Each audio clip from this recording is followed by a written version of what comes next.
Des ventes aux enchères qui séduisent de plus en plus de mairies, de départements et de régions, notamment sur Internet. À vendre, par exemple, une ancienne friteuse de cantine municipale pour 242 €. Des tables d'écoliers à 15 € l'unité. Des défibrillateurs de services de secours, une poussette pour tripler à 200 € et même une rangée de fauteuils de cinéma, 100 €. Dans les locaux de ce site internet spécialisé, on vend du classique et de l'insolite. Le plus offrant remporte les enchères après quelques semaines. On a un camion de pompiers, on a l'habitude. Donc là, on voit très bien qu'on a déjà 3 enchères, mais il reste une semaine, donc les prix vont monter. 1 millier de collectivités locales vendent régulièrement sur ce site. C'est 30% de plus que l'an dernier. Montant des ventes cette année, 18 millions d'euros, un chiffre d'affaires qui a plus que doublé en 2 ans.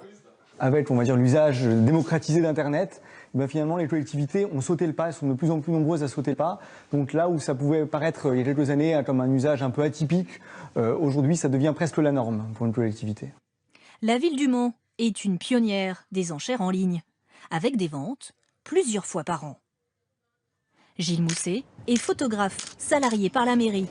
Il a été chargé de sélectionner pour les enchères des vieux réflexes remisés au placard par le numérique. Alors, qu'est-ce que vous cachez derrière cette porte? Alors, derrière cette porte, nous avons tout le matériel qui sera mis en vente pour le web enchère. Voilà, ça c'est un boîtier de grande marque, de très bonne qualité et en très bon état. Voilà, quand on voit le dos n'est pas rayé, il fonctionne très bien.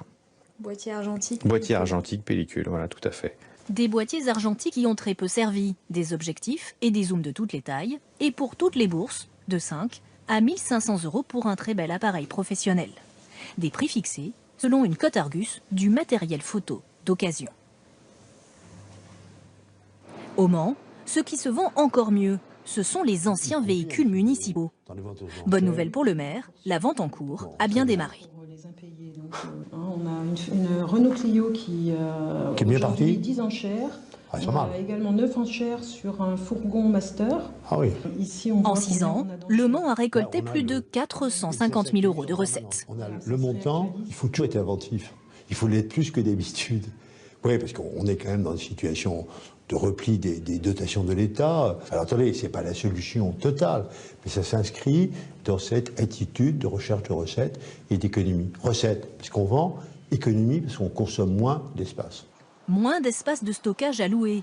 Pour garder du matériel rouillé, c'est 50 000 € d'économiser chaque année pour la ville. Au centre technique du Mans, de la place va bientôt se libérer. Une dizaine de ces véhicules sont vendus aux enchères. C'est un petit véhicule qui est vendu dans l'état. Il manque pour nous le moteur électrique qui est cassé pour la vitre, puisqu'on n'a pas les crédits pour ça, pour pouvoir le réparer. L'enjoliveur qui manque. Mise à prix 800 €, avec 112 000 km au compteur et un contrôle technique de moins de 6 mois. Les particuliers sont nombreux à acheter. C'est des familles, des jeunes qui viennent d'avoir leur permis. Et on a même certaines familles qui sont déjà rendues à leur 2e, voire 3e véhicule qu'ils achètent pour leurs enfants. Vous avez des fidèles? On a des fidèles, oui, on a des fidèles. Alors pour ceux qui traqueraient la bonne affaire, il reste 10 jours, fin de la vente aux enchères, le 26 octobre. La crise des migrants est